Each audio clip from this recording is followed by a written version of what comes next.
The great thing about sun visors. Welcome to the Volkswagen Beetle, the GTI. Holy okay, that's a significant difference between the two cars.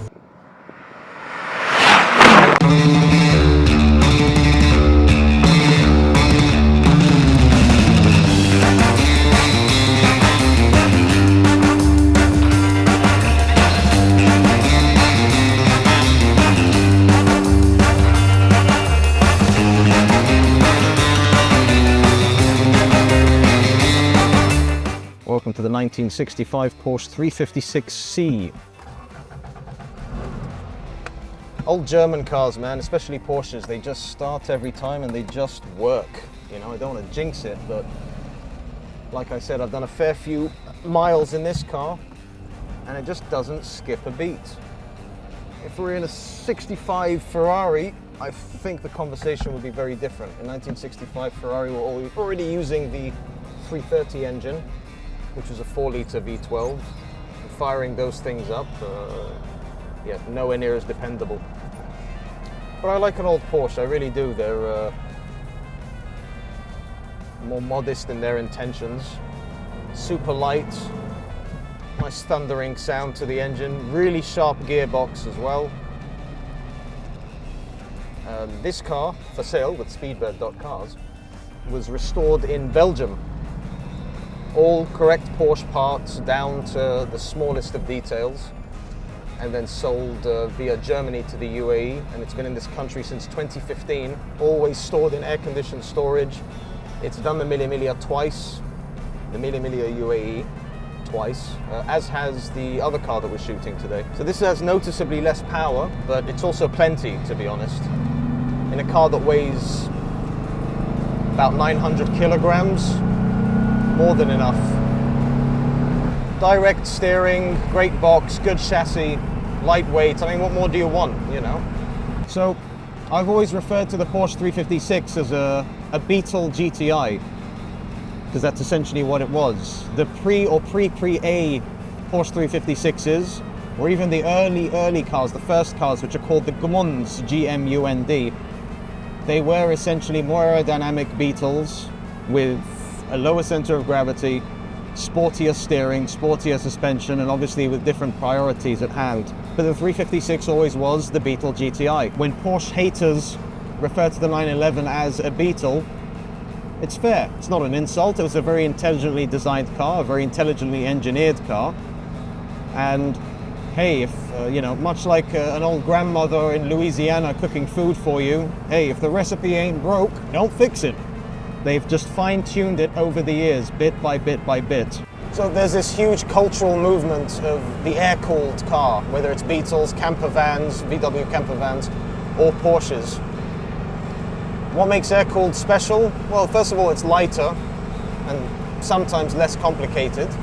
When you have to channel and pump so much liquid through a car, it obviously adds weight and complexity. They also just sound nicer. I'd say they sound a bit drier almost, or maybe that's just my mind because it's air-cooled as opposed to liquid-cooled. They're not water-cooled. The alternatives are not water-cooled, they're liquid-cooled. You know, you're not going to put water in your radiator, you're going to put coolant, right? Which is a liquid. Seeing the values of Porsches explode upwards and upwards, especially over the course of the last 15 years since after the crisis in 2008, is insane. But it's not a bubble. It's a cultural movement that's ingrained within the automotive fan or super fan.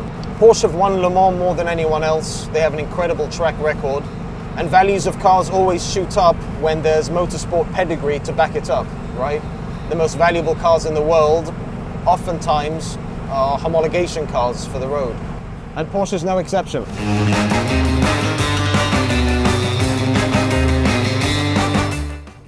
It is a good morning driving a bunch of 356s. I must admit, not your average Tuesday. So for those just tuning in, I have just jumped from a 356 coupe to this lovely 356 Carrera. And what's the most important is that it's a quad cam, obviously. Supposedly a proper race engine in a street car. Oh, you can definitely hear the difference in the engine. This thing's a lot louder. I'm suddenly feeling camera shy. All right, let's go for a second gear pull just to see the difference.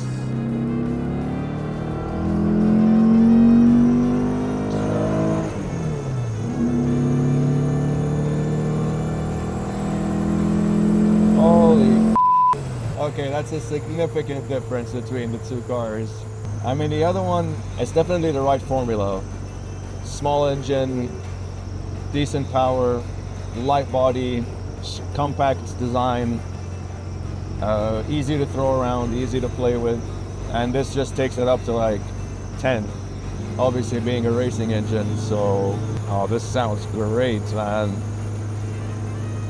You gotta give it to Porsche. I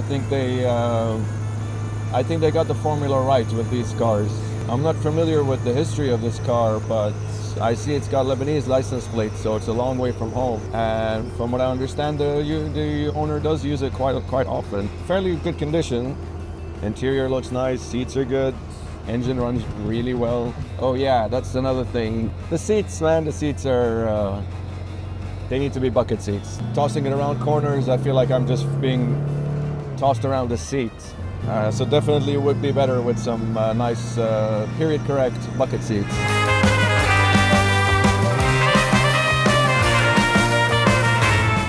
So, welcome to the Porsche 356 C Carrera 2.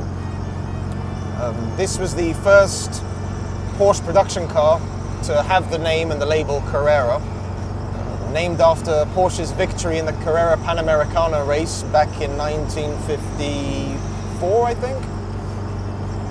So it was a moniker that was added to only the most powerful and race cars that they had.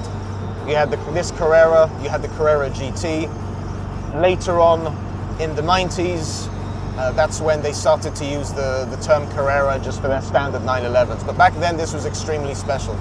Why is this a $700,000 car versus the other 356C, which is with us, which is a $100,000 car? Well, it's all that engine. Twin cam, 120 horsepower or so, which doesn't sound like a lot, but trust me, it is in a car this small and light. And remember, this is German horsepower. So when the Italians said we had 300 horsepower back in the 60s, what they really meant was more like 220, 230. The 356 is a purer, more humble, and more modest in its intentions Porsche. Or Ellen DeGeneres' wife. There happens to be a 356 next to us.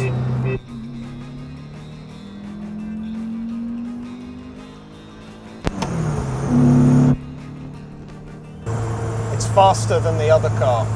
So the engine in this car, I oftentimes compare it to the 300 SL Gullwings engine, the EB110 Bugatti, the Bugatti Veyron, because these engines are all within the same sphere of immensely complex to work on, extremely expensive to work on, and very ahead of their time.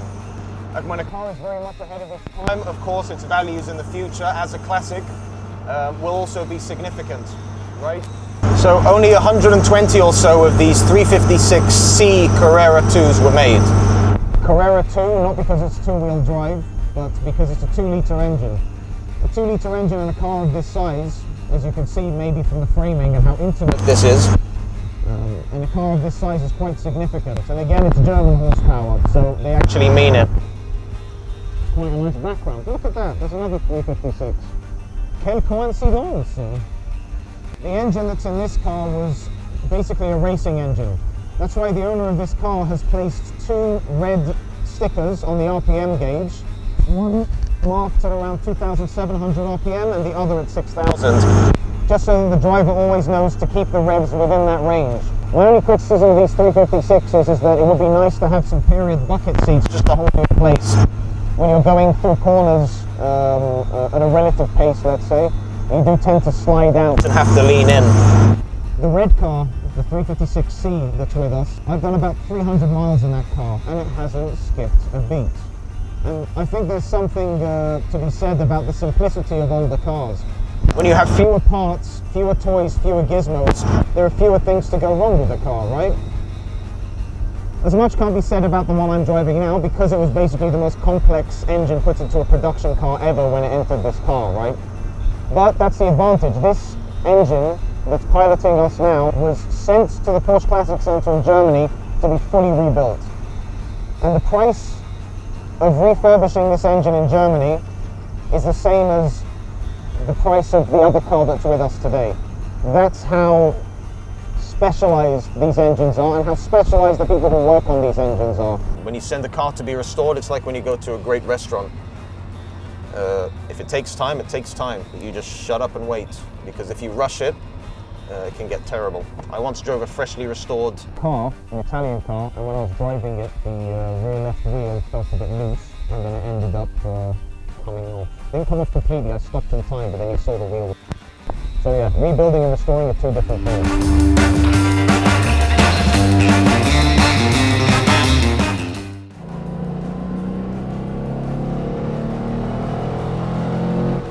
Now just listen to that sound, man.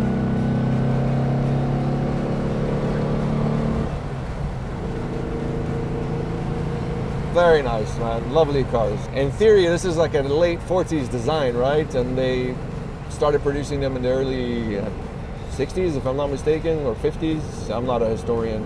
60 years later, man, still fun to drive, still exciting, still puts a smile on my face. And obviously, when people driving down the road, everybody's thumbs up, everybody just looks at it, and this red is just unmissable, and it just looks gorgeous.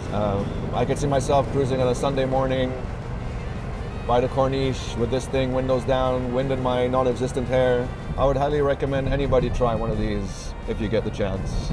Oh man, it's such a responsive engine, man. I love it. I love carbureted engines, man. They sound so good. They sound very mechanical.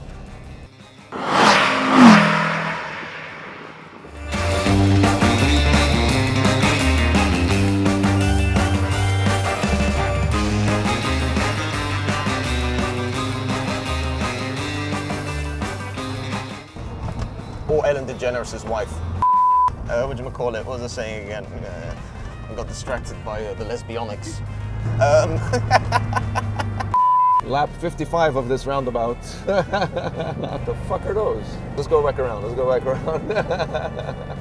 Look at them, man. What the hell are they? They're like massive rats, literally.